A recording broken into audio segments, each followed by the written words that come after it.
The film begins by introducing Willard Russell and his family, who reside in the secluded region of Knockemstiff, Ohio. Their strong religious beliefs set them apart, leading to a sense of alienation from their neighbors. Willard's daily ritual involves visiting an old cross in his backyard to pray, a practice that often draws his thoughts back to his harrowing experiences during World War II, which unfolded 12 years prior. During his service in the Solomon Islands, he discovers the body of Sergeant Miller Jones, grotesquely skinned and crucified by Japanese soldiers. Shockingly, Jones is still alive. In an act of mercy, Willard ends his suffering with a shot to the back of the head. On his journey home from the war, Willard makes a stop in Meade, Ohio, where he encounters Charlotte Russell, a waitress who will become his future wife. There, he also meets Carl Henderson, a photographer infatuated with another waitress named Sandy. Afterward, Willard is picked up by his uncle Erskine. During their drive home, Willard gifts Erskine a Luger pistol he acquired during the conflict in Europe. Upon arriving home, Willard is warmly welcomed by his mother, Emma, a devoutly religious woman who breathes a sigh of relief at her son's safe return. In her gratitude, she had secretly vowed to God that if Willard returned unharmed, she would arrange for him to marry a woman named Helen. However, Helen has her sights set on Roy, an evangelical preacher known for his extreme faith. He even believes that God will protect him from venomous spiders he pours over himself. Emma grapples with the implications of breaking her promise to God while Willard's heart remains steadfastly drawn to Charlotte. Ultimately, Willard and Charlotte marry and have a son named Arvin Russell before settling into their current home in Ohio. It is here that Willard feels a profound connection to God in his backyard, prompting him to erect a wooden cross as a symbol of his faith. Meanwhile, at Emma's house, where she now lives with Erskine, Helen pays an unexpected visit. She confesses her desire to leave her daughter, Lenora, behind in order to spend time with Roy in his car. Unbeknownst to Helen, this marks her final day with her child. In essence, Helen and Roy will vanish from existence the following day, leaving behind a haunting silence. 7 years later, Helen's body is discovered buried deep within the forest, while Roy's fate remains shrouded in mystery. Fast forward to 1957, Willard becomes increasingly troubled as he notices Arvin returning home from school with fresh bruises marking his face. Frustrated, he urges his son to stand up to the bullies tormenting him. Seeking solace, Willard takes 9-year-old Arvin to pray in their backyard. Their moment of reflection is abruptly disrupted by 2 hunters who mock them, branding them as peculiar. Although anger simmers within Willard, he manages to suppress it and continues praying with Arvin. Afterward, instead of stopping for gas as planned, Willard leads Arvin to confront the hunters. In a fit of rage, he assaults them, teaching his son that revenge against bullies must be executed at the opportune moment. Upon returning home, Arvin is met with the shocking sight of his mother, Charlotte, lying unconscious on the floor. The doctor's grim diagnosis reveals she is battling malignant cancer. Devastated by his wife's terminal illness, Willard turns to prayer in the backyard once more, fervently hoping for divine intervention. They spend countless hours beseeching God for healing, but Willard soon realizes that mere prayers may not suffice. In a desperate act of sacrifice, he kneels before the wooden cross and offers up Arvin's cherished dog.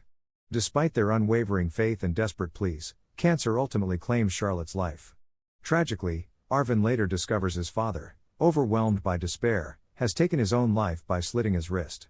Now orphaned, Arvin is taken in by his grandmother, who welcomes him home with the same warmth she once extended to Willard upon his return from war. As he adjusts to this new reality, he meets Erskine and Lenora, who becomes his adopted stepsister. Reflecting back 7 years earlier, when Helen was still living a seemingly idyllic life with her family, we learn that Roy had secluded himself in a cupboard for 2 weeks, seeking answers from God regarding the trials he faced after suffering a spider bite that left his face swollen. It is ultimately revealed that Roy is the one responsible for Helen's death after they entrusted their child to Emma, adding another layer of tragedy to the unfolding narrative. He believes that God has bestowed upon him the grace to resurrect the dead. Tragically, this conviction leads him to bury his wife in the forest after his desperate attempts to bring her back to life fail. Following this heartbreak, he flees his hometown with his paralyzed cousin. However, a moment of clarity strikes Roy when his cousin encourages him to recognize the depth of his love for his family. In a surge of determination, he leaves his cousin alone in the car and sets out to find Lenora. Roy hitches a ride with a stranger, only to be unexpectedly picked up by Carl and Sandy, who offer him a lift. Exhausted, Roy soon drifts off to sleep in their vehicle. When he awakens, he finds himself in an isolated forest near a lake. In a shocking turn of events, Carl forces Roy to engage in an unspeakable act with his own wife while capturing it on camera. As a preacher devoted to God, Roy vehemently refuses. Yet, in a chilling act of violence, Carl shoots and kills him. Even after Roy's tragic death, Carl callously snaps a photograph of his wife next to Roy's lifeless body, revealing the couple's true nature as serial killers. Fast forward to 1965, where Emma, Erskine, and Lenora gather to celebrate Arvin's birthday. Erskine presents Arvin with his father's Luger pistol as a gift. Meanwhile, Lenora, raised in a devout household, faces bullying from local greasers. Arvin, fiercely protective of her and caring for her as if she were his own sister, often stands up to the bullies, even at great personal cost. After school, he consistently accompanies Lenora to visit her mother's grave. During this time, the local preacher informs them that he will be away for a while and that his nephew, freshly graduated from Bible college, will temporarily take over his duties. He instructs them to inform their grandmother so she can prepare a delicious meal for the new preacher, knowing well that Emma's cooking is renowned in town. When the day of the next sermon arrives, townsfolk bring their dishes for the new preacher, Preston Teagarden. However, as he samples each offering, he humiliates Emma's cooking, disparaging both the food and the plates she used, an insult that cuts deep into the heart of their family's pride and tradition. Consequently, he feels compelled to offer himself as a sacrifice, choosing to endure Emma's less than appetizing dishes while allowing others to enjoy more delectable meals. Emma, overwhelmed by disappointment at his remark, bursts into tears. This deeply frustrates Arvin, who perceives Preston's words as selfish, an attempt to hoard Emma's cooking for himself. Fortunately, Emma intervenes just in time to prevent Arvin from confronting the new preacher. The following day, when Arvin picks up Lenora from school, he witnesses her being bullied yet again by the local greasers. He takes her to visit their mother's grave, but this time he doesn't stay with her as he usually does. Instead, he heads back to school with a singular purpose: to confront and mercilessly retaliate against the bullies, fueled by his father's teachings about seeking revenge at the right moment. Meanwhile, as heavy rain pours down, Lenora prays for her mother, ultimately seeking refuge in the church. There, she encounters Preston and confides in him about her struggles with bullying. He suggests they pray together in a secluded spot, but his intentions take a troubling turn when he implies that God would be pleased if Lenora were to offer her body during an intimate moment in the car. 3 months later, in Mead, Ohio, Sandy contemplates escaping Carl, feeling stifled by their psychopathic lifestyle. However, she ultimately abandons her plan and returns home. The next morning, she is unexpectedly visited by Officer Lee, the same officer who assisted Arvin on the night of his father's death. Lee warns Sandy to stay out of trouble as he prepares for an upcoming election. Before leaving, it is revealed that Sandy is actually Lee's sister, hinting at his complicity in covering up her psychopathic actions. As the couple continues their grim activities, they abduct a young soldier and take him to a remote forest where they kill him. Carl derives pleasure from the act of murder, but Sandy finds herself increasingly disenchanted with their lifestyle. In a moment of defiance against their twisted routine, she reports the incident to the military center that night. Back at Arvin's home, Lenora becomes ill and starts vomiting repeatedly, eventually discovering that she is pregnant. When she shares this news with Preston, he dismisses her claims as delusional, further deepening her despair. Determined to avoid bringing shame upon her family, particularly her beloved grandmother, Lenora contemplates ending her own life by hanging. In a moment of clarity, she hesitates at the last second, realizing the gravity of her decision and the wrongness of her choice.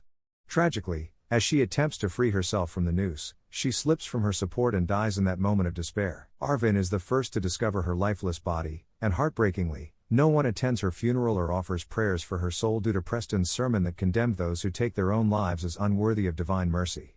Later that evening, the sheriff delivers devastating news to Arvin: Lenora was pregnant.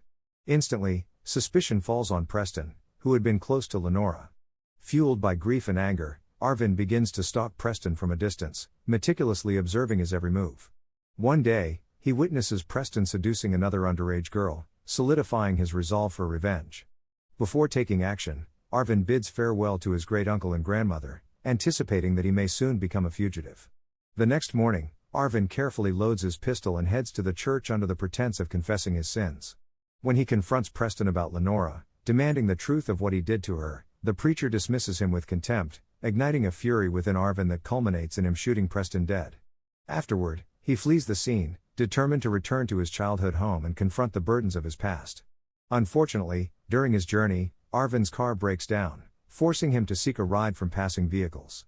Coincidentally, he encounters a psychopathic couple on the hunt for their next victim.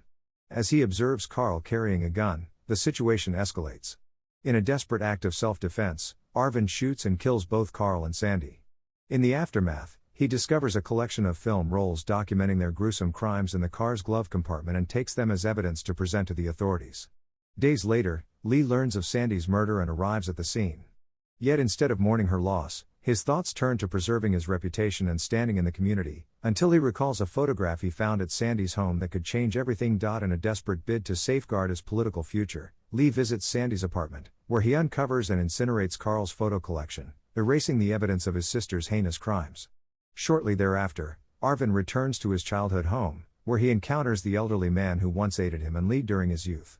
It is here that Arvin learns a shocking truth: Sandy is, in fact, Lee's sister. Meanwhile, Lee continues his investigation, connecting the dots between the murders of Preston and his sister, ultimately realizing that the perpetrator is Arvin, a young boy he once helped.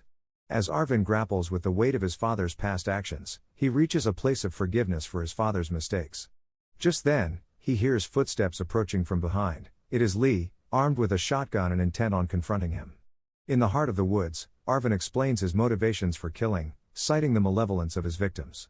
A tense shootout ensues, but fortune favors Arvin as Lee's shot ricochets off a tree while Arvin successfully wounds Lee in the stomach. In Lee's final moments, Arvin reveals the photograph of Sandy alongside Roy's lifeless body, leaving it in Lee's pocket to ensure the exposure of Carl and Sandy's serial killings.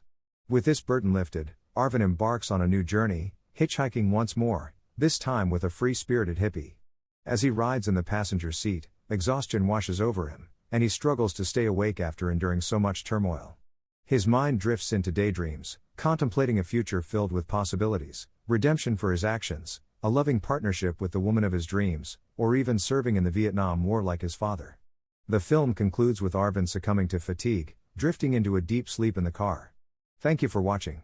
If you're new here, don't forget to subscribe for more recaps. Until next time, have a wonderful day.